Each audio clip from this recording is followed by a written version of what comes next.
joining us today is none other than Marie Sharmila.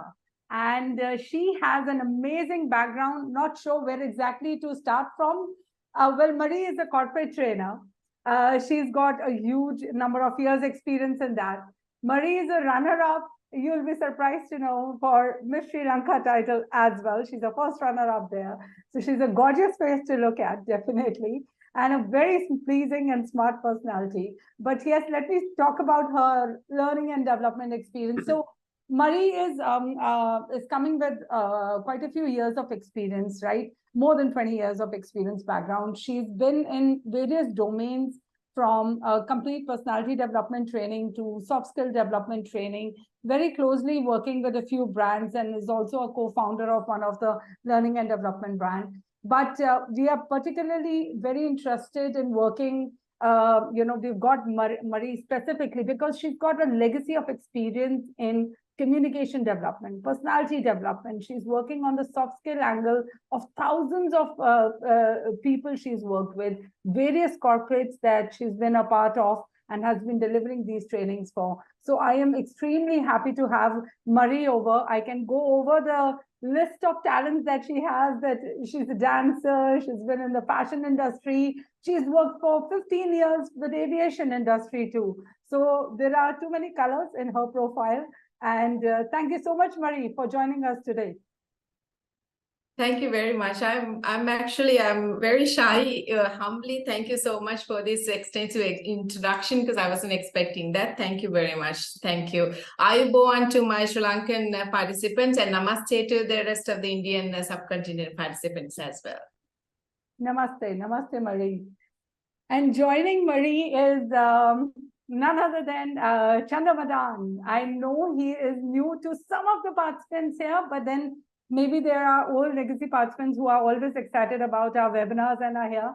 Well, yeah, he needs still his introduction for the new one, so I'm going to just give it out, sir. So Chandamadan here comes with experience, a very long experience of 35 plus years. He is a co-founder of eAge, and which is, as you know, a digital English platform which is helping millions of people in their skill development and language development.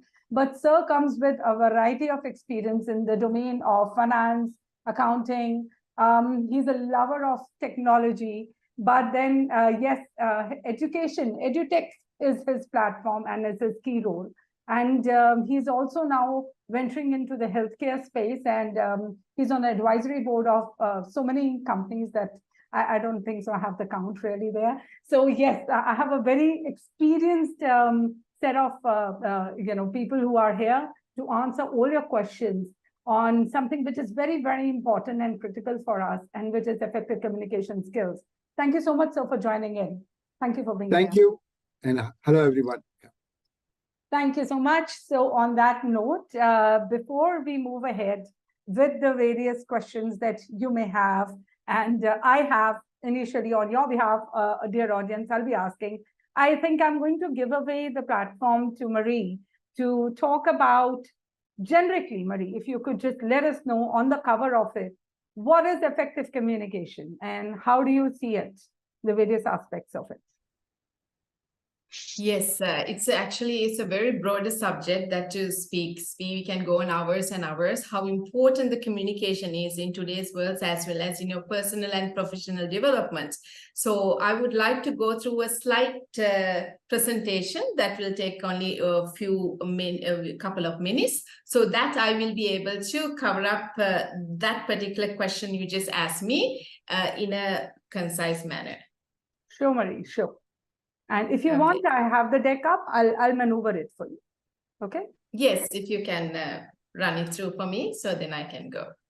Sure. I hope everyone can see the presentation. It's already there.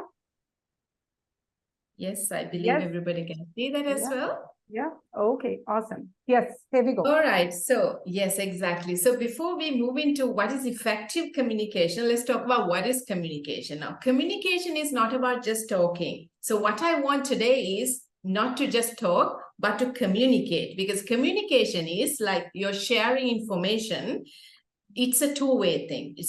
One person can talk, and if the receiver haven't got the information, that is not communication, that you are merely talking. I think in today's world, what we have to focus on is communication, not just talking. So communication, once again, is a two-way thing. So you give information, and the receiver is supposed to receive the information as it is. So you can move to the next slide. So when we talk about communication, even though I'm going to be tailoring more to the academic and the professional background, but the basics of all the relationship, if you talk about the topic, actually, Chandra, we can go on another day for this particular topic. And the basis of all the relationships is the communication, and the failure of all the relationship, also the communication. That's why I said we can go on a different day for that particular topic. So when we talk about relationships, we are talking about family, that's your immediate family, and your friends, how you communicate among the friends, and then the romantic, which is the marriage and the dating phase, that sort of communication, and the professional environment, the subordinate to your boss, and among the co-workers, how you communicate, and then one of the popular communication style is now online communication. What we are doing is also online communication, which is actually the vast popular, especially post-COVID arena. So now we have to make sure as much as effective the face-to-face communication, the online communication also have to be effective. And the mentoring and coaching, which is very important, because the people who are mentoring and coaching, they are supposed to be taking care of a group of individuals, and they look up to them. So the communication really goes a long way to build their personalities as well. And the list can go on. Actually, I have listed down. So when you talk about this communication, so we are not talking about this verbal communication. The non-verbal part actually plays the big role. Now, even this online platform, your body language, how you present yourself, your facial expressions, your hand gestures, is very important. So as you see the percentage-wise, the body language actually carries the vast amount of the communication percentage. And the voice, your tone of voice, your intonation, that carries the second largest component. And the words, what we talk, words actually only just the smallest percentage, because the word can interpret in many ways the way you voice it out, your tone of voice. And also if you are on the face-to-face, and how you communicate, your body language also portray as well. So you can go to the next slide. So I'm going to give you 7 important tips for 7 C's, I call it, for communication. You can go to the next one.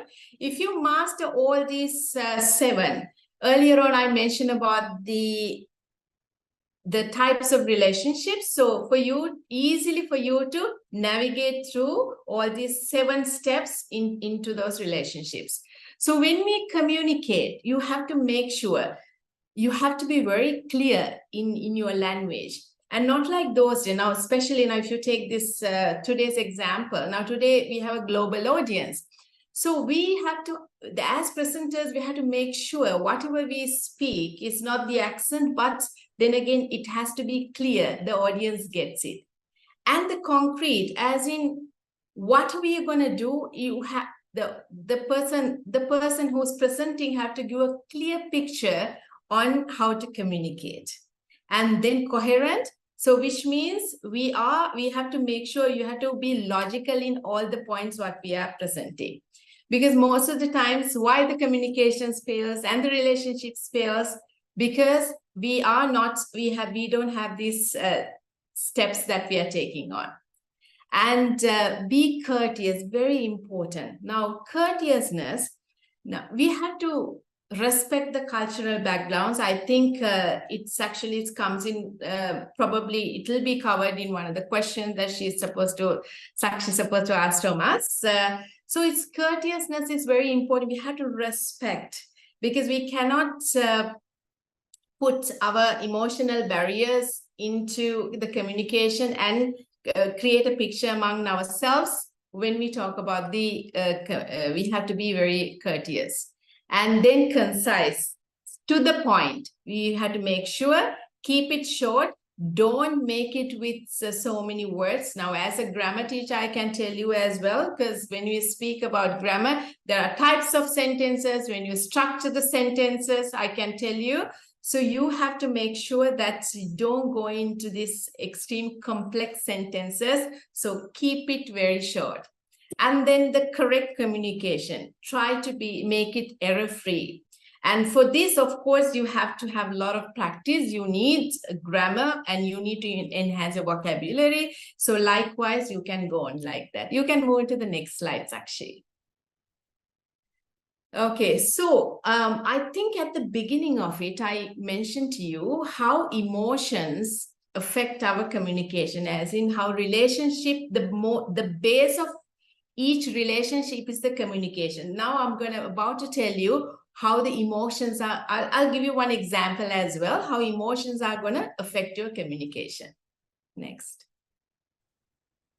So when we talk about now, let's take an example. Let's say you have your boss. Now the boss gives you a work and the boss tells you, have you done your work? Now, the way you interpret your message. Now, for example, if you think in a way, oh, boss is checking on me? Is he not satisfied with my work? Then you will respond in a bit of an aggressive or an anger manner.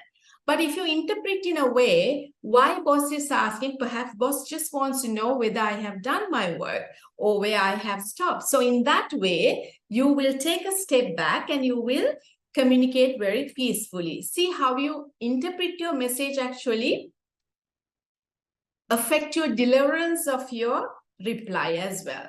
And secondly, emotions. Now, for example, if you're in a very chaotic environment, distractions can actually affect your communication. You might not hear half of the things what the speaker is telling. And also, if the subject is not at your interest. Now, I believe all of you are interested in this topic, because if this communication, this particular topic doesn't interest you, you will not take as much as possible.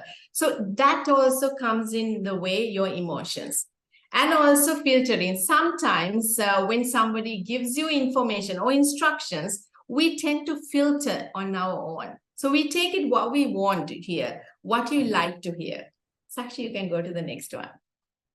Okay, so now I think I just wanted to make it very short and sweet, just to set the basis, what we are going to be talking about. I'm sure Sakshi has prepared an extensive list for me and Mr. Chandra regarding communication. Yes, of course. I still have a host of questions, though. Thank you so much, Marie, for giving us at least a wrapper over effective communication. Thank you so much. But yes, boiling down to specifics and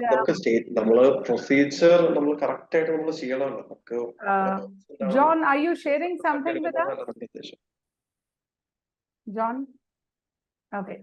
All right. So one of our participants probably got unmuted. Sorry, but wrongfully. So yes, Marie, I have a host of questions for you and Chanda sir, obviously. And I'll begin with you, since you've inaugurated the session with such an amazing set of slides, which definitely give us a good overview of how there can be different styles of communications and how our emotions need to be put a cap on while we are delivering, and we need to understand the receiver's mindset too. But so let me go on certain specific questions that I have for you. So tell me something, Marie. How can individuals improve their, let's talk about verbal communication to begin with, verbal communication skills in both personal as well as professional settings? What is it that they should be really doing? Yes, improving the communication skills is very essential in the both personal and the professional background. That's what I just started the slide with, how important, because when I spoke about the relationships, I spoke about the professional as well as the personal. So I'm going to give you some of the strategies for individual. If you are somebody who's actually planning to improve your communication skills, on the verbal communication skills, you can use these strategies. I could tell you listening. Now, all of you and most of us, I'm not telling directly, but most of us like to talk. We like to be heard. We want to tell our story to everybody. But how well are we listening? Are we good listeners? So remember, communication, if you really want to improve your verbal communication, you have to master the active listening.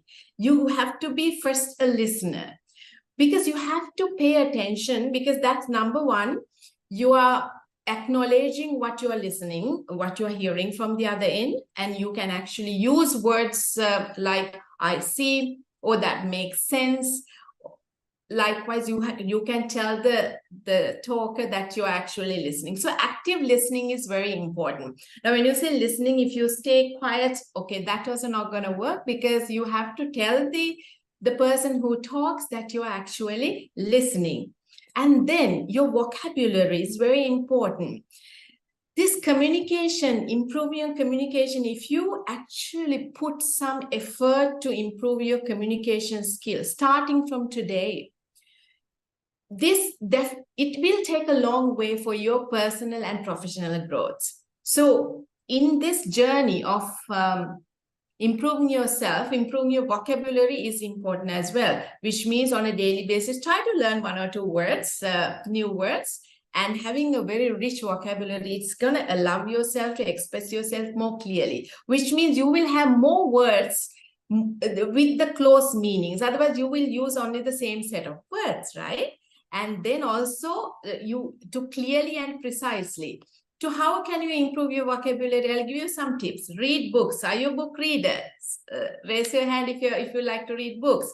Books, articles, and you can listen to podcasts, and you can listen to TED Talk and any interview, very extensive, nice interview sessions. You can listen, and while listening to them, you can improve your vocabulary. And then you have to practice pronunciation. Now, when it comes to pronunciation, it's not the accent. I always tell to my students as well, you need to know how to pronounce each word properly. So as you know, we have a British accent, we have Canadian, we have American accents. List can go on, but I'm not talking about the accent. But each word should be pronounced in a correct way. So clear pronunciation it's going to make it easier others to understand you well. Okay. And then this is my favorite part, improve your grammar. So grammar, it's very important, because more you learn about grammar, if you're actually since eAgeTutor and LNM Academy here, so I believe there are IELTS students as well. So, and I'm talking about in general to the rest of the audience as well.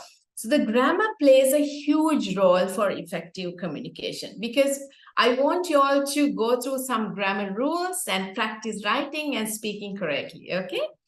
And then filler words. Now, filler words, filler words is okay in a casual conversation. It's quite normal that we use filler words, but excessive use of filler words are not good. So it's like that. I want you to reduce as much as possible. And second, the next point is your speech. Try to slow it down. Try to not to go so slow to the point that the listener will be very bored with you and walk away. But try to make it not like an express train, but slow down your speech. Because that sometimes if you speak too quickly, the interpreter, they might misunderstand you. They might actually drop some of the words, what you are telling, okay? And then I think at the beginning, I mentioned you about the body language and non-verbal communication, your body language, your facial expressions, the way you now see, I'm smiling. This is actually something I learned from my airline industry. Always smile, because when you smile, it gives a different vibe to the audience. It's very important. It's something that you need to practice as well. Then the practice empathy, which means I want you all to understand not everybody is fluent in English skills or any other language. Maybe they have their barriers, their own personal barriers. So you got to be empathized with them and try to understand without any prejudice. You have to be very patient, and then try to understand the other person's feelings. It's very important. And this is what is lacking today's world as well. No empathy. I'm not saying no empathy, but less empathy. And then also you can practice public speaking skills.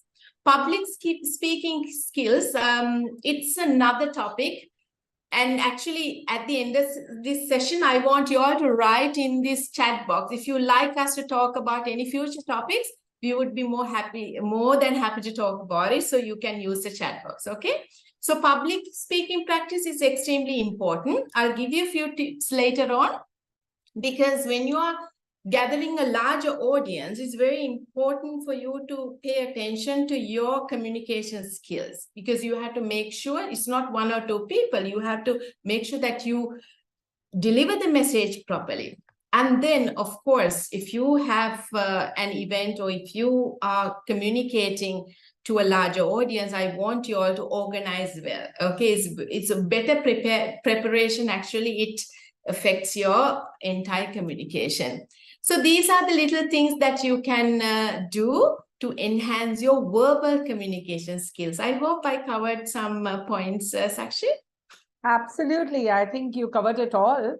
And but I'm sure with somebody like you, my further questions will help us get the best and get more out of you. Thanks, Marie. So we all have just heard from Marie a little about what is really required from for improving your verbal communication. But a very important part of communicating effectively, as Marie has already covered, is also non-verbal communication, right? So, Chanda sir, here I move on to you. And I have this question that I'm posing to you specifically because you've been part of so many organizations, and right from the level of being a CFO to being an advisor and a board member, there are so many interactions that you have on a regular basis with people and of various levels in the corporate world.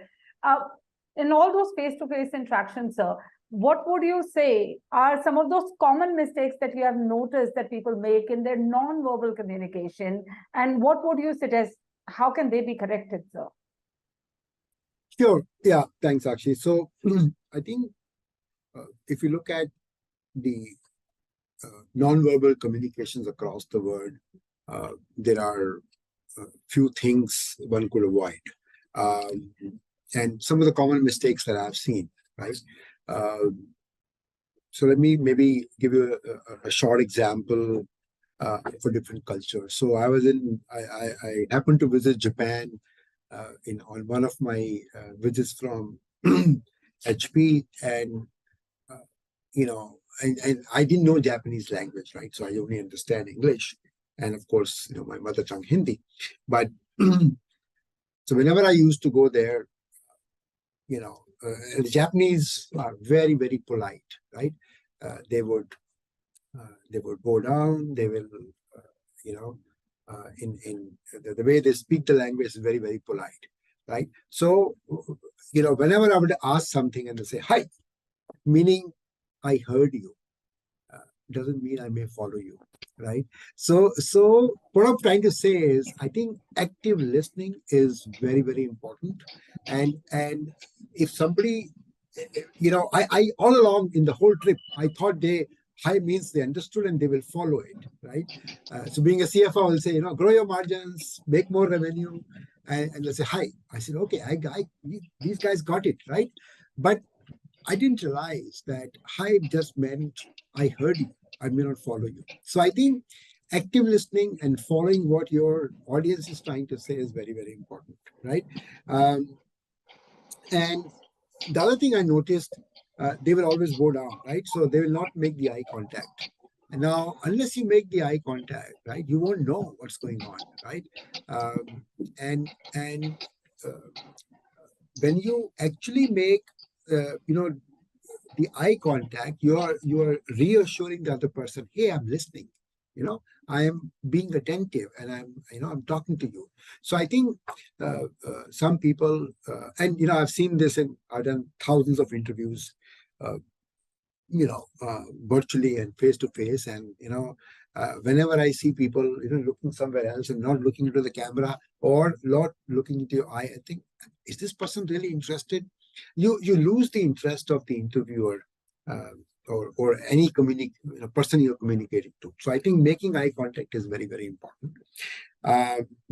And the other, these days, I know we are very, fan of gadgets, and I'm sure every year, we see new iPhones coming out with new features and yada, yada, yada. You see all that. But I think these phones are a biggest disrespect to other person if you actually, keep using your phone when you're talking to others. I think so. And especially in the international environment, when you are, I can see many nurses online. I can see a lot of our students online.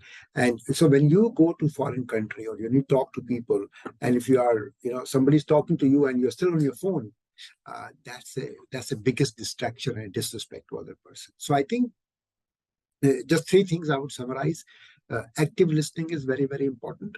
Don't just pretend that you're listening, and make sure that there are no distractions like phone, and make the eye contact when you're communicating with someone. I think these probably top 3 things I will talk about. In any culture you go, whether you are in India, Sri Lanka, part of Asia, or in foreign countries, these are basic etiquettes I think one could follow. Make the eye contact, listen to the person actively, and make sure you reassure them that you are engaging in a discussion, and avoid distractions, especially the this famous device, mobile phone. Avoid it, please. Turn it upside down. None of the notification, you will keep getting notification. The word is not good. Word will still run if you're still talking to the person. I think the word is not going to fall if you provide 15 minutes of attention span to the other person. I think these are probably top 3 things I can talk about. Thank you so much, sir. Those were definitely the best and the greatest tips that I've heard from you, because that's precise the things that even in the virtual interactions we don't follow. And yes, you're very right. We should be keeping them in mind. So from now, I would like to now move on to maybe Marie. And Marie, in specific, I have a question for you. For those, we have quite a few corporates who have joined us today, right? These are working professionals who feel that, they're struggling with effective communication at the workplace. So can you share some tips for building a strong rapport with colleagues and clients in a virtual work environment? Because now still in most of the corporates, 50% is working on a hybrid mode or still working virtually. So how do you think this good rapport building can be developed with the colleagues and clients as well?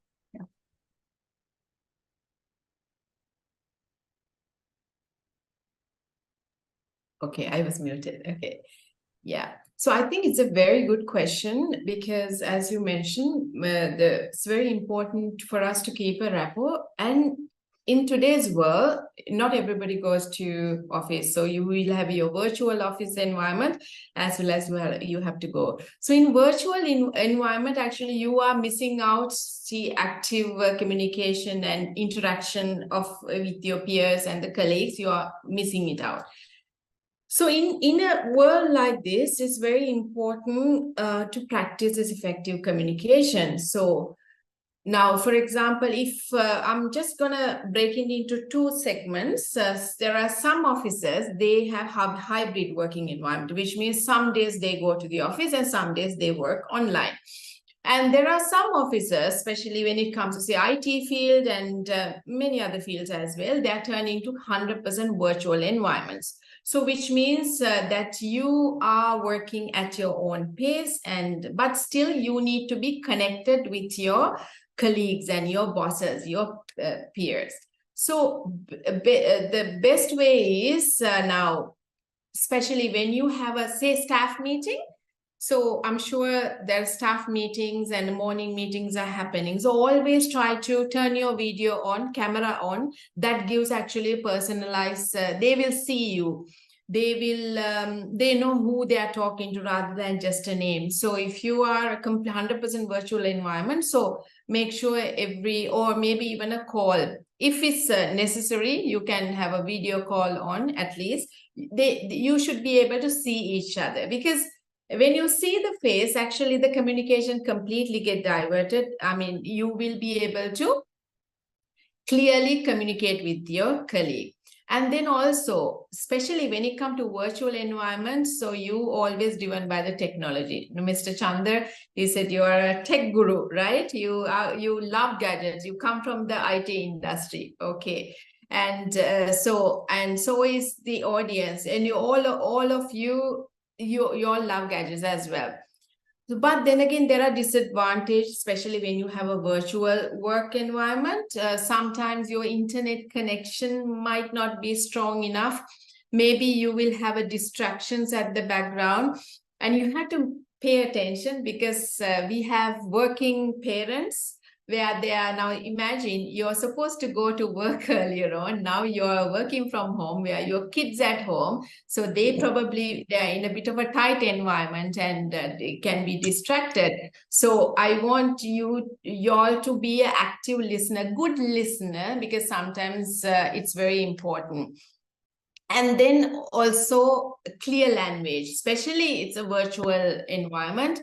When we speak, always speak clearly. At least you know that you communicate clearly. And then when it comes to, I'm talking about if it's 100% virtual, I'm thinking aloud, because my background, actually, I have 15 years I was in the airline aviation industry, where I interacted with customers and people, multinational people, on a day-to-day basis. So it was different.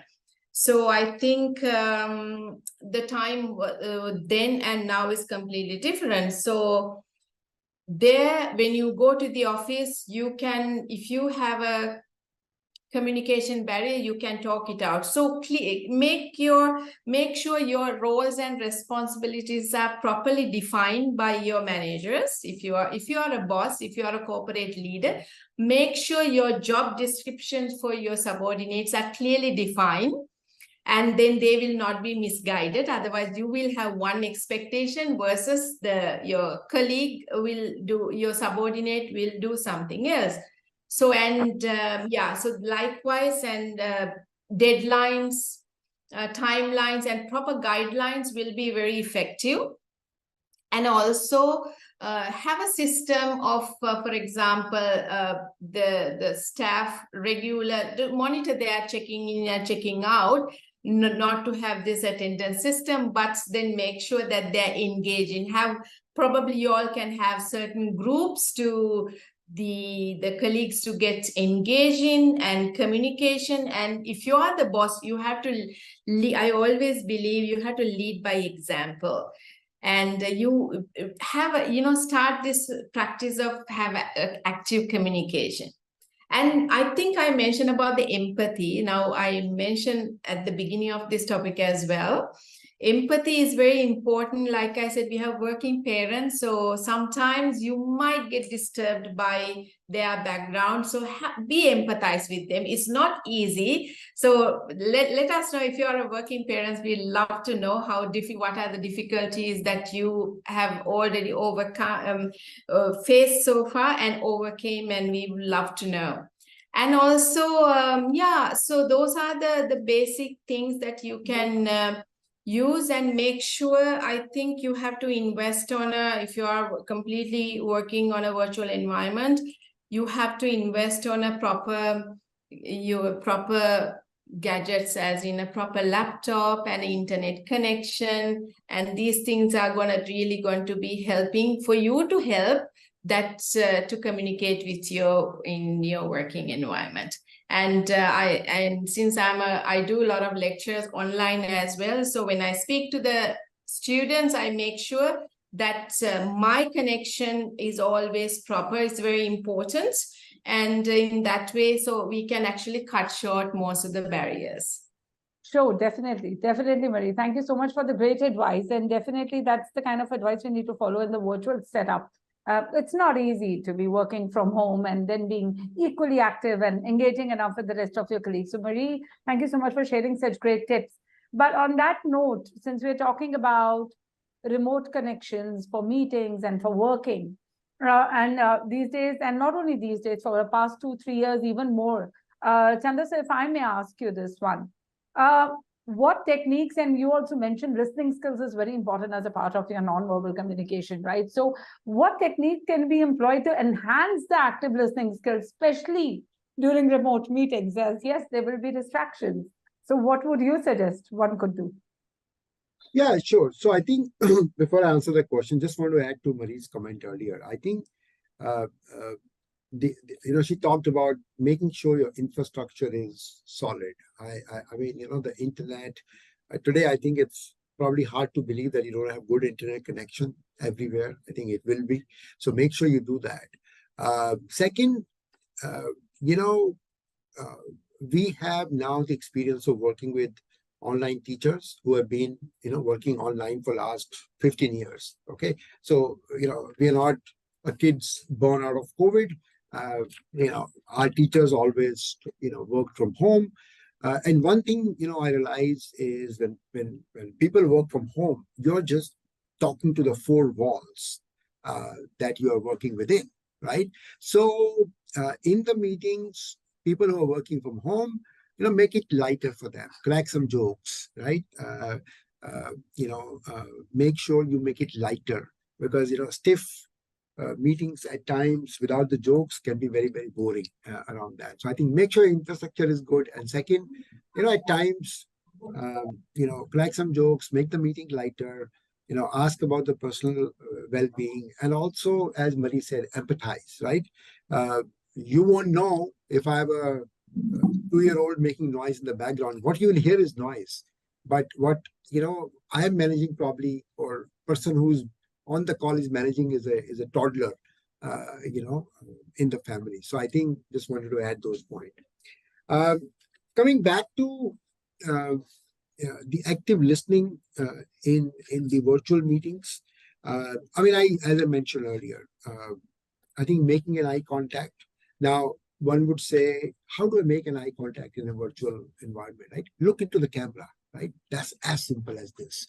Look into the camera.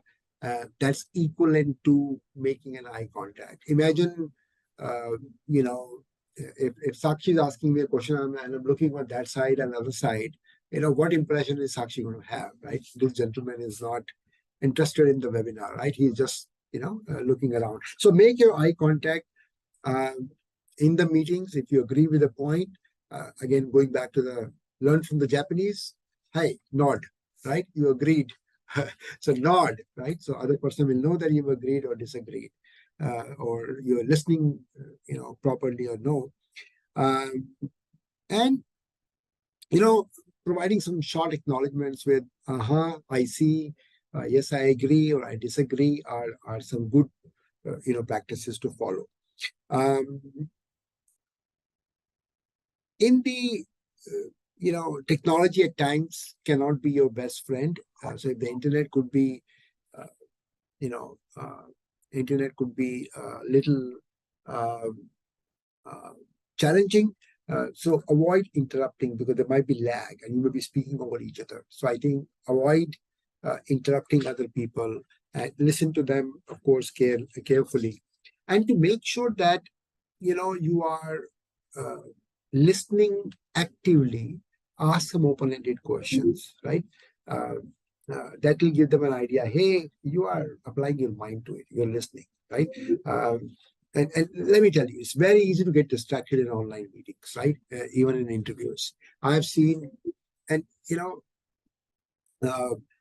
the other important point, and I can tell you examples of interviews. I've seen people, referring to notes, and clear note. I think don't do that. Especially in interview. No, otherwise, I think if you're referring to notes in a corporate meeting, it's probably okay. But if you're referring to notes in an interview,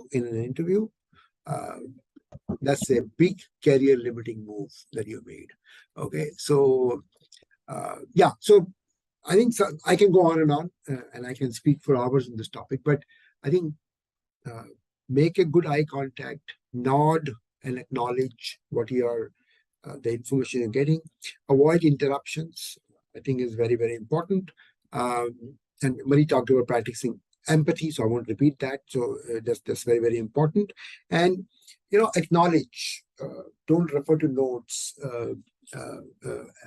acknowledging what's going on, making the meeting lighter is absolutely will go a long way in demonstrating active listening skills in the virtual meetings. Again, the list is long, but I've just kind of mentioned some key points. I've been working online or at least remote for last 25 plus years. Those are the, even in the days when, we had internet on a dial-up connection or through the phone jack, right? So, some of these tips that I'm providing has helped me in the past, and I hope, it is useful for you as well.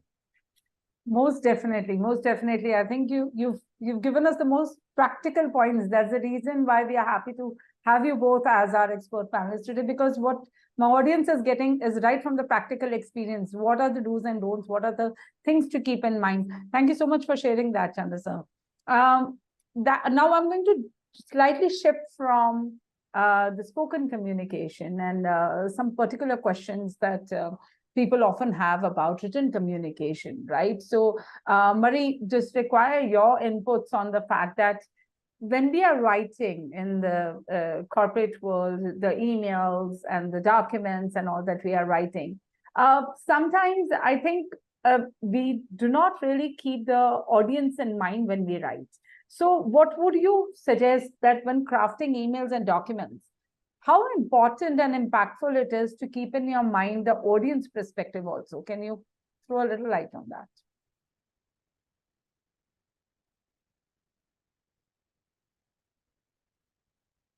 Yes. Okay. Yeah. For me, I would love to talk about this, especially this particular topic.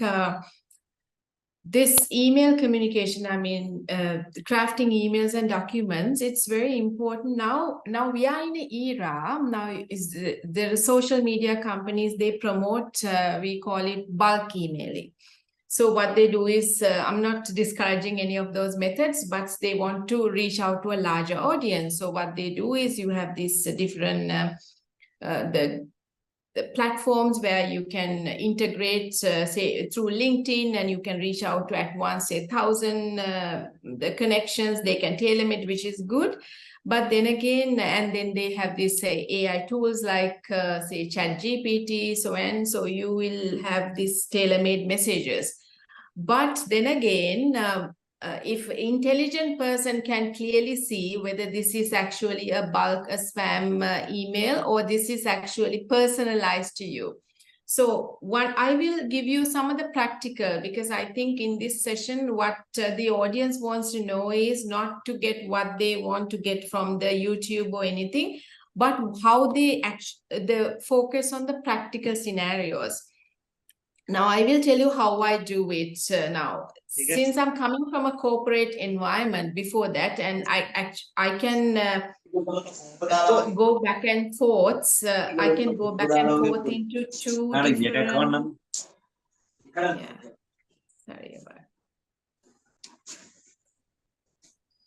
about. Sorry, but I would request all my audience to stay on mute, please. Please, we really appreciate it if you stay on mute. Otherwise, it'll disturb the flow of the session. Thank you so much. Sorry, Marie, please go ahead. Okay, no worries. Okay, so yeah, I'm going to give you some of the practical the techniques that I'm using. Even though there are these artificial intelligence tools are available, I always make sure I always do a thorough research of who the person, the hierarchy level, whether this person is a corporate leader or what is the position, or I take a little bit of extra time to reach out to this person to do a bit of it takes a lot of my own time, but it's worthwhile. And then the way you address that person also differs depending on the person's the hierarchy level in the society. So you have to proper addressing, proper greeting can be given as well. And then I will I can use all these tools, but then again my email style is highly personalized, and I know it's very effective. It has been effective, and especially from the aviation sector industry. So I moved to sales and marketing and development. So I have tried out so many industries in my the personal portfolio. So when I got into sales and marketing, business developments, I didn't have the business development or how to sell. But then I realized my extensive years of customer care experience, I can integrate if you are good with people, end of the day, we do business or services with people. So you have to be very good with people. So I use that my skill set from the customer care and to the sales and business. It was very easy for me. It was very easy to get appointments, to write to people, get engaged with people, and I was able to perform in the companies that I have worked quite a bit of good records, and they even asked me to do certain sales training. How did you negotiate? How did you close the sale? It's very simple. So I'm moving back to the topic which you asked me about the emails. So emails, this is written communications that falls under the category under written communication. It's equally important as the other communication face-to-face, because through the email, the reader should be able to comprehend what the other person is telling. It's not just, and for me, I'll give you 4 quick steps. Be clear, especially your subject. Your subject should actually summarize your entire email, because a lot of people, when they see the subject, they either archive or they put it to the spam folder or delete the message. So your subject, and then your proper greeting of the person, the corporate person, whoever. So the proper title, and do not make any mistakes in their names. So this is very important, because since I come from a multinational experience, like Mr. Chanda mentioned, how the cultural differences, and it's very important. If somebody misspelled the name, that comes as actually disrespect. So that's why I'm telling you that doing a little bit of research prior to even to put this send button, it's very important. So you don't make mistakes on the name and the title. You know, sometimes your boss might give you a corporate lead list. This is a very common in today's, because since I've been into sales, I did this thing. But sometimes they have changed their positions. They're no longer in that company, or they no longer hold that position. So you have to be very updated with what that person is currently doing. So LinkedIn is a very good platform, but then again, maybe it's not accurate also. Maybe they forgot to update their position in LinkedIn. So you can't really rely on LinkedIn. So the best way is you can call up the organization, or you can utilize tools.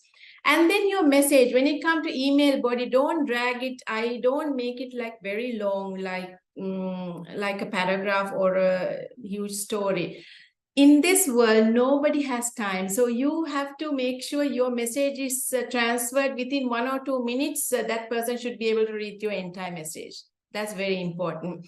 And not too many attachments also. When you make attachments, and even if you have so many attachments, make sure you just maximum 2 attachments, my personal experience. If you have so many, say, product price list or catalog, you can mention, you can probably do a drive to access those attachments, but you make sure the attachment has to be the main attachment, because nobody has time in the world to open all these attachments and go through long emails. And you think that they will have time. No, they don't. And be clear with your message, very important. And then lastly, your own signature, and clearly define who you are, your position, and it has to have all the information for them to contact you. The mobile numbers and the email addresses and everything should be clearly. And lastly, before you send the message, do a grammar check. Do the sentence structures. It's very important, because like you're misspelling the name of the person, it's equally important that you you are sending an email with a lot of errors and grammar errors. So it's another form of a disrespect as well. So if you focus these things, and you can be successful in your written communication as well as the normal communication. I hope that helps. Sure, of course, that definitely helps. And yes, you completely covered all the points, right, from audience perspective to how our email should be structured. I have, though, one more specific question here. And Chandas, I'll be pointing this one in your direction. We often receive emails and which are completely long and elaborate and quite detailed. At the same, why they're detailed is probably we are trying to communicate a lot of information, right? So it becomes very difficult. And as Maria said, there shouldn't be too many attachments, there shouldn't be too much, it shouldn't be a bulky thing. So how would you suggest can the information be made more concise, to the point, keeping the objective in mind, and yet, strike that balance between necessary information should still go out in the communication? What would you suggest? Sure. So I think, like Marie said, I think a lot of long emails are probably not read. Let me tell you a story, maybe. So, during my HP days, there was a ritual to send a report every sixth working day of the month. Now, sixth working day in the USA could mean a Deepavali in India, or a Dussehra, or any festival, or 15th of August, any holiday in India. But if it is a sixth working day in the US, you got to send it. There was no other option. So one fine month, the sixth working day happened to be Deepavali. And, what I did, I said, I don't have time to send this. But I'm not suggesting you guys should do this because it's unethical. But what I did, I just picked up the last month report, okay? And I wrote in between, I know you're not reading it, so I'm sending the last month report, okay? And I did this for 6 months, okay? Finally, the 7th month, somebody figured out, hey, what are you doing? I said, look, I've been sending you this for the last 6 months. You never read it. So, moral of the story is, if you send long emails, nobody's going to read them, number one. So, for a concise and a clear communication, I think, know your audience. So if you're sending it to someone, apart from the tips that Marie gave, I won't repeat those, just adding to that, be very, very specific, very direct, shorter sentences, and no flowery language. Oh, there's a beautiful day, the sun is shining. Nobody wants to know, right? Everybody knows sun is shining, right? So to the point, cut to the chase, and a direct communication is always very, very helpful. So knowing your audience. If you're sending a mail to a person, an employee who's probably at, a junior or a mid-level, don't send them messages with jargons, with corporate TLAs, 3-letter acronyms. Don't do that, because they won't get it. Okay. So keeping it very simple by knowing your audience. If you're sending a message to a sales guy, make sure it's no more than 50 words. They don't have the time to go through your email, right? So knowing your audience, writing direct, and always writing in bullets is very, very important. So it could be, so for example, here are 3 things I need your decision on. 1, should we do this event? 2, what's the budget? 3, who's going to be involved? As simple as this, so keep it to the point, direct, and use as much as active voice as possible, right? So the report will be read by someone, or I'll read the report, right? Report will be read by me as passive voice, of course, and I will read the report, or I shall read the report as active voice. So use active voices as much as possible, no passive voices. Minor details, but I think one should know. And, in the mail, be specific on what action you're looking at. And in the era of chat GPT, you got a lot of emails with a lot of flowery language and background and enough information, but I can't find what are they exactly looking for, right? What is the exact point they're looking for, right? So I think make sure there's nothing wrong in taking ChatGPT's help. Of course, nothing wrong in doing that, but make sure you read what is being written by ChatGPT. Okay. Sometimes I've seen mails that says the whole email, thank you so much, so and so, and in the Pakistan, your organization. The person even forgot to change the organization, right? And that's hilarious, right? I know it's coming from ChatGPT. So, in addition to what Marie said, don't send long emails, concise, to the point, knowing your audience, use active voice as much as possible. And last but not the least, I think use strong verbs that will help. For example, could you please make a decision to say, decide what needs to be done, right? Because, or if you are seeking approval,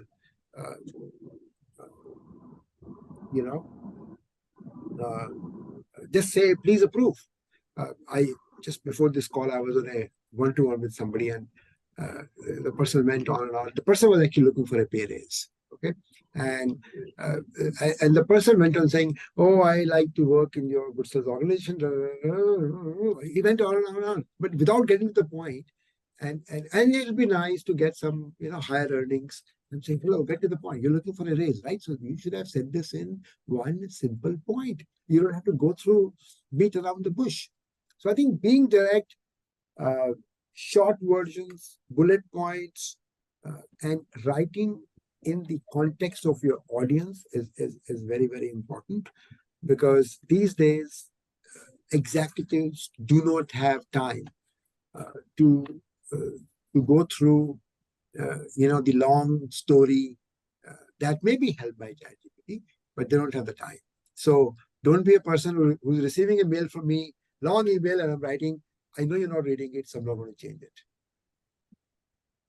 Definitely. We got the joke, and very much candidly, and we're adding the humor to it. You gave us the right point, sir. Thank you so much. Thank you. Thank you so much for this insight. Marie and sir, now I'll talk about, generically a few things you've covered in great deal, the verbal and written communication do's and don'ts. But Marie, specifically to you, if I may ask, because you've traveled the world, whether it is Dubai or Italy or Sri Lanka, you've been there and you've worked with clients who are international clients. You are constantly engaging with that kind of an audience. So in global business environments, and there are many people right now on the call who are also from similar backgrounds. So I'm asking this question. From global business environment perspective, what cultural consideration should be taken into account when communicating with international clients or colleagues? Yeah, that's actually, I can give with my personal experiences. Like you said, I have traveled, I have worked in multicultural environments, and there are so many things. I think I'm going to lead this to what Mr. Chandra said at the beginning about the Japanese story. I'm pretty interested about the Japanese culture as well, and not only Japanese. And since I worked with this particular airline, Qatar Airways, so I had this position called cabin service director, and my crew members, they used to come from about 100 to 120 nationalities. So when you take in a one flight, you will have 16 crew members with 16 nationalities. So after a while, so you have to make sure it's not only the crew members, which is your working colleagues, and then when you board the aircraft, so the passengers, so they come from different nationalities as well. So this is the time I enhance my knowledge on cultural diversity. One of the reasons I love to travel, each country that I landed, I wanted to know their local customs and do's and don'ts, what they and I kept on learning about them, and which was very interesting for me, and that helped me to get it to the professional environment as well, because in my mind, I have experience on my own, spoken to them and studied their culture is very, very important. So I'm just going to quickly give you a few tips on what considerations rather you have to be mindful of, especially when you are tackling the global audience, because it's extremely important. Especially now, it can be online or it can be offline. So I would, first of all, your language. Now, especially when you are speaking to a global audience, you have to make sure that your language, maybe there can be language barrier. The interpretation can be wrong. So speak clearly and use plain language, especially when you are speaking, say you're speaking in English to a non-English speaking country. And then also learn. Now, if suppose that this is a scheduled meeting, we'll say, and you will know who will be the participants, and try to learn a certain greetings from each country. It's very, very nice, because that gives the respect to that. You already won the half of the battle of the meeting, or how you set the tone. So learn a little bit of basics is definitely not going to go in vain or waste, because nowadays in today's world, or everybody's working in global environments. And then your communication style. So each culture, you have to be mindful. Every culture, they have their different ways of their communication styles. So you got to study a little bit before, especially I'm talking about the professional environment, since this question is directed for me to the professional environment. Yes, so you have to be mindful. And this part is important, your nonverbal communication, because some cultures, certain do's are don'ts to the other cultures. I'm talking about the gestures, the way you, sometimes direct eye contact can be accepted in one culture and not accepted in another culture. And sometimes speaking directly to that person and can be accepted and not expected. So you got to be extremely cautious of your gestures. And then respect. Now, certain cultures, they're okay. CEO can sit with the janitor and have a drink, or have sit together, but some cultures don't. So you have to know this hierarchy and respect as well. And I think the first thing is the way you can respect is you respect. You be punctual, especially if a meeting is set, don't be late, because some of the cultures being late is okay, but in a global platform, I mean, they take it as a disrespect. I know there are certain deals, major business deals have completely gone off because the meeting, actually they didn't arrive punctually. So if you are a person who are attending to a meeting, my personal advice, I want you to be there. I'm a person, I'm very punctual. That's something I learned. No matter what, I'll be the first person to attend to the meeting. I will never be late. So that goes a long way. So that's actually a form of respect as well, being punctual. And also, again, back to I can go the list as well. You have to give the personal space, and you have to respect their personal boundaries and cultural sensitivity. If I summarize the whole thing, have the little bit of knowledge before you step into the meeting. Do a little bit of studies, because this is good for your own personal growth as well. You can teach your children as well about the cultural differences. And travel. I think that's the best way. I still want to travel, and more you travel and you get to know, and don't be afraid to meet people from different parts of the world. Be receptive, be open. So I think in that way you can conquer any barriers, even you think that you have. I hope that concluded, Shakshi. Yes, of course, much beyond what I would have thought of, and you've given us great insight, obviously because of the great background that you have, Marie. Thank you so much. Now going on to the technology side quickly, and Chanda sir, this one I'm definitely posing in your direction. Specifically, what communication tools and platforms would you suggest to our audience today to facilitate collaboration and remote teamwork? What would you say? Yeah, I think there are plenty. So, of course, if you look at remote meetings, the simplest form is WhatsApp video calls. I think we've been very used to. I think video calls have become a norm. We have been in the online business for, as I said, for the last 15 years. And I think the acceptance of online, acceptance of virtual meetings, have, exponentially increased over the COVID timeframe. So I think, for example, I had never seen a banker talking to the client on video calls.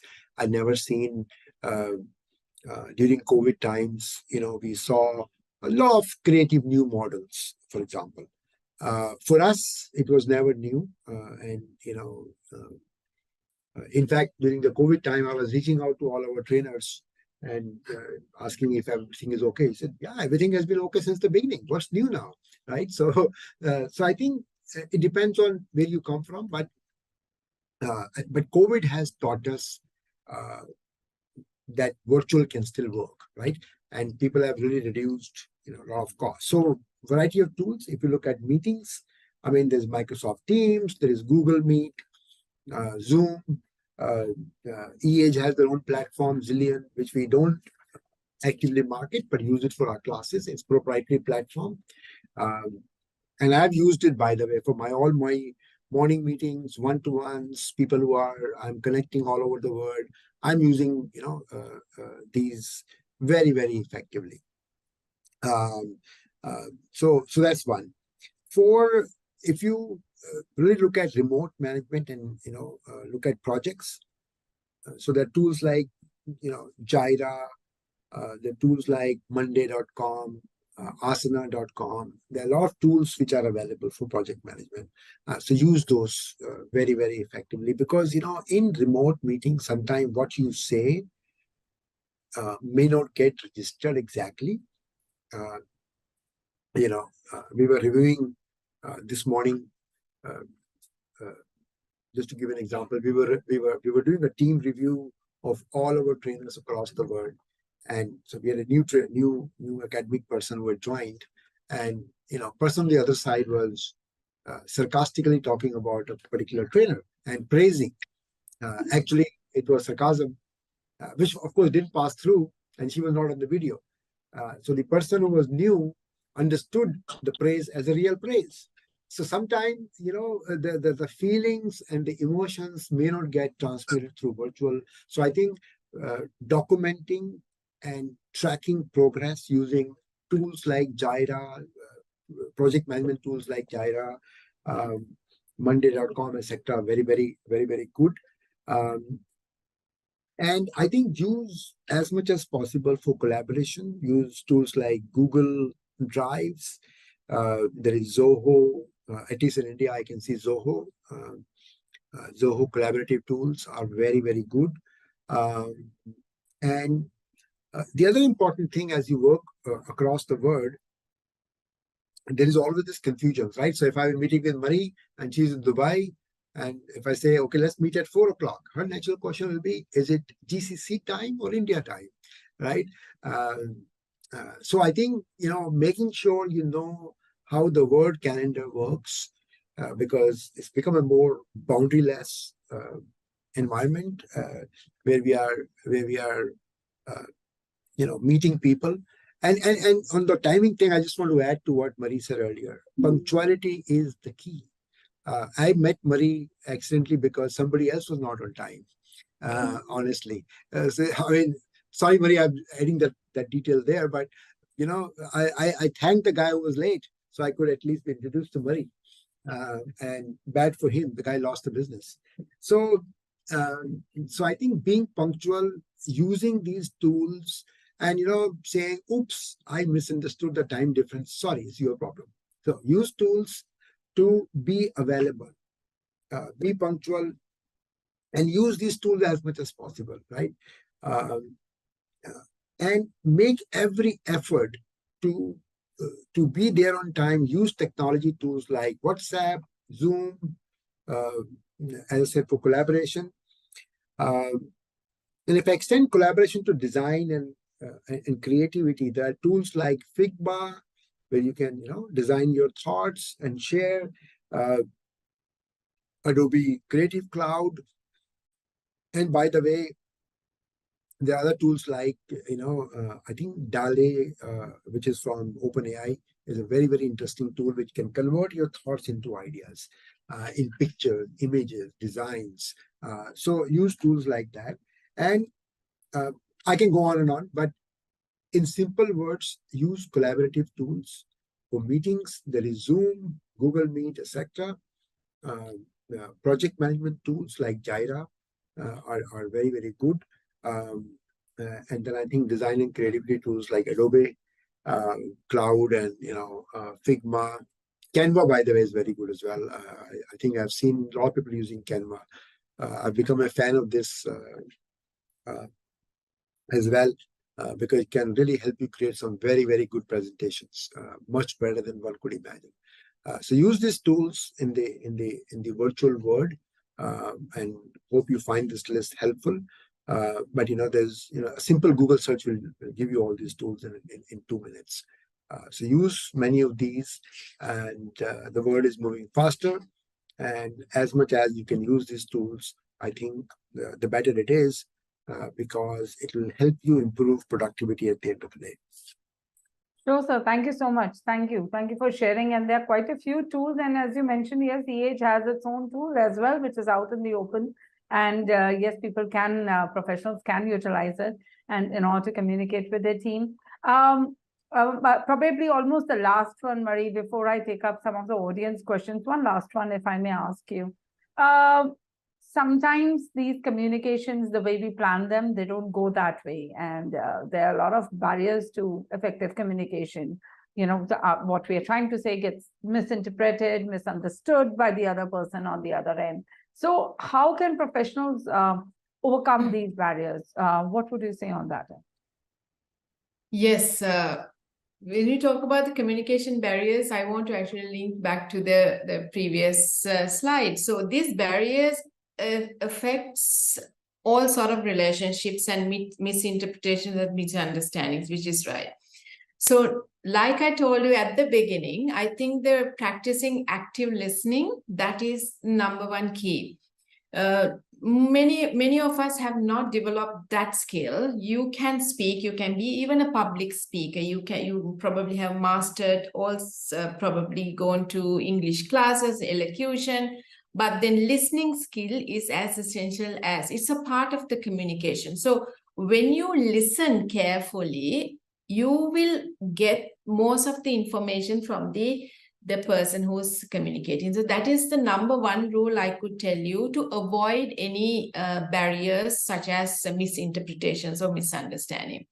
Then second one is, if you have a doubt, if you have a clarification, don't be shy. You have to ask questions. If you didn't understand well, most of the time what happens is you get the message and you interpret it in your own way, but then what happens, and you think this is the message and you misinterpret it, and the rest of the conversation also will go accordingly how you have taken the first message. So everything can go the other way. So if you have some sort of a doubt, I want you all to clarify with the person. I'm sure most of the time we will not ask this question, did I understand it fully or anything?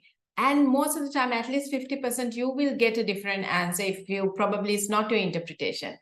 And then secondly, this empathy, I use this word, Chanda, a lot regarding empathy, because this is, I believe in this word. it lacks a lot. And sometimes a person who talk to us in a certain way because they have something going on in their life, and maybe they are rushing because they have something else in their mind. I know it is not good, especially in a professional environment, but sometimes in today's world, anything can happen. So maybe some person is representing in a meeting, but something else is going on in their life. So you have to empathize. If you feel like this, that's why you have to study the person. If you feel this person is going through something, you can probably empathize and you can ask the question, do you want to continue or you want to take a break? Because it's very important. Rather than we going and you misinterpret and the whole meeting is not a success. So empathize. And the language is very important as well. Use very clear and concise language. I think most useful of simple language. Now, there are 4 types of sentences. So the simple and the compound sentences. So if you can use those ones, especially when you talk, rather than the complex sentences, it's going to go on a long way. And then pay attention to your nonverbal communication as well. Because one of the barriers is, I think, that you're showing non-interest or disinterest of the speaker. And probably you have your gestures like, you're crossing the arms or eye rolling or look the other way. Or like Ms. Chandra said, that you're trying to use the phone, and it's very disrespectful if somebody's talking, you're trying to text at the same time. If you think that is an urgent phone call or something, you can say apologize to that person, go to a side and attend to that. I think it's from my perspective, it's very disrespectful, especially when you are in a professional environment, to try to multitask. And multitasking is good, but not in this. It comes in a different way. And then also, once you listen, have a feedback session, get the feedback. Acknowledge a person, okay, this is what I understood. Have a little summary, okay, fine, this is what I understood. At least you will get the feedback back to see whether you both are in the same pace. You will understand each other. And then I think I'm linking back to the cultural sensitivity is very important, because I'm someone, I respect all the cultures, all the religions, all the human beings. Like Chandra said, with this virtual environment, the world has become a very smaller place, and we don't feel foreign or strange to speak to a foreigner anymore, because we are all connected. So, but at the same time, you have to respect if you are very cultural sensitive. Sometimes you might find it rude, but it's okay to that culture. So when you are concerned with the cultural sensitivity, you will not be personalized. You will not take it personal. And you will look at it in another way. So likewise, if you really master the main thing, I think, active listening and cultural sensitivity, and be concerned of your own body language and empathize with people, you can overcome most of the barriers in the personal and in the professional relationships as well, when it comes to communication. Superb, superb. Thank you so much, Marie. In a way, I think with my last question, you summed it all up for us. And thank you so much for doing that. And with this, I come to an end to those questions that I had picked up from the audience that I invited today, but they have their own specifics, 1 or 2 more questions. So I'll just take a couple of more minutes of my expert panelists today to take the audience question also in this session. One of the questions that has come to us in the chat from Ashma Kadaka, she's saying that, how can I look less nervous, as I get extremely nervous probably during my conversations? So Marie, what would you say to that? Yeah, so I can answer that question. So less nervous. First of all, if you're going for a meeting, I think the prior preparation will take away half of your nervousness. Know who will be there at the meeting, and who you are going to be meeting, the persons and their hierarchy levels. And if you get to know them, you study very well. And also, think practicing public speaking, you can take probably a class, public speaking skills, because in these classes you will have active practical sessions to take away your nervousness, and also be engaged with a lot of people. All these public speakers in the world who have created a name, they started from somewhere. It's years of experience, and they have had their own insecurities.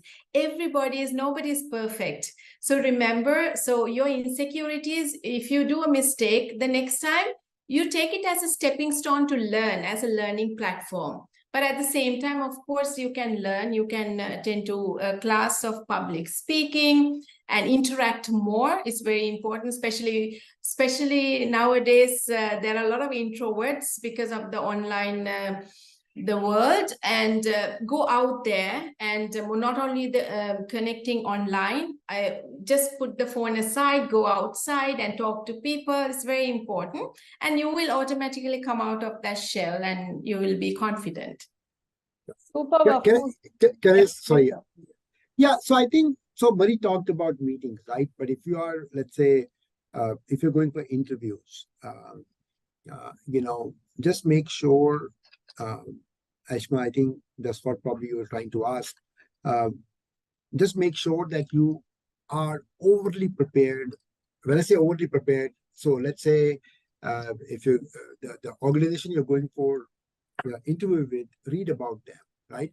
They are bound to ask you a question. Hey, what do you know about us? And if you say, I haven't done research. Oh, I just got to know about the interview yesterday. That's your problem. Okay, that's not their problem. Okay, be prepared. And as Marie talked about, when you're going to the meetings, be prepared. When I go for meetings, I will make sure that I looked at the LinkedIn profile, if not Facebook. I looked at the LinkedIn profile, I looked at what the person is doing, I looked at the organization, and I would have my team prepare, do a deep dive on the organization before even I go and meet the person, because I need to know the complete horoscope of the person before I meet. Number one, I mean, it politely said, not exactly horoscope, but the detailing. Two, I think if you're going for interviews, see where you stand in demand-supply equation. Is your job in demand? So if you're a nurse, if you are a critical skill employee, then you are in demand. Okay, so be, you're in demand, but be humble about it. You're going to get the job if you don't mess up the interview.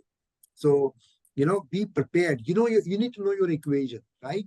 And number two. And number three, I would say, smile in the on the camera. It increases your face value. B, it gives you confidence that you are, you are going to be, you will not be nervous, honestly. And as Marie said earlier, if you are not able to understand, so for example, if you are interviewing with British or Americans or Chinese or Korean whose accent you don't understand, it's okay to ask, hey, I beg your pardon, I did not understand this. Could you please repeat? Or, a term that is not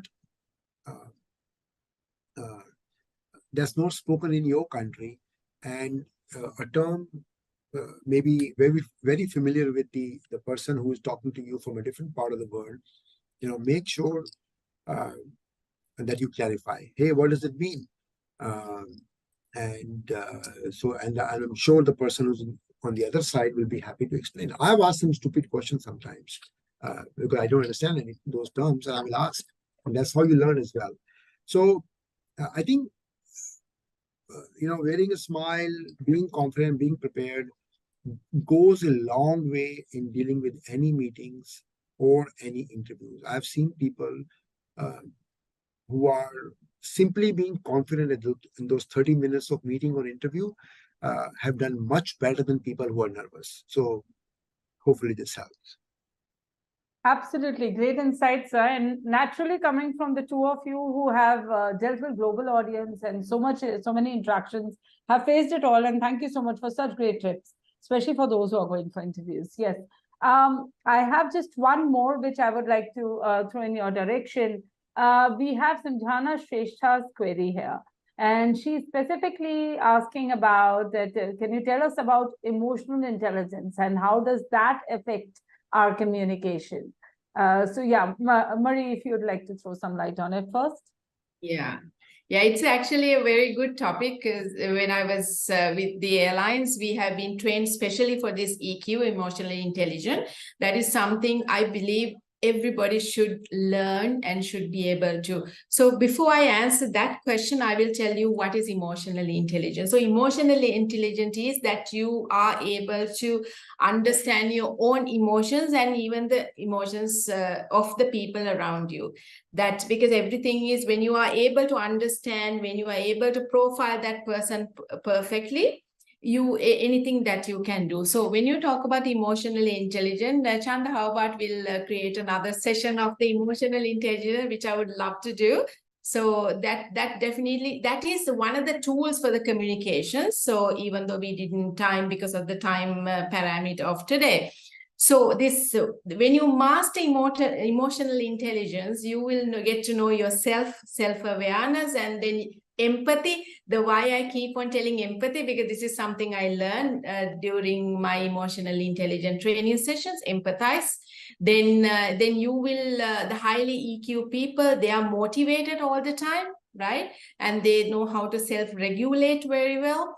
And also they are very good in social skills as well.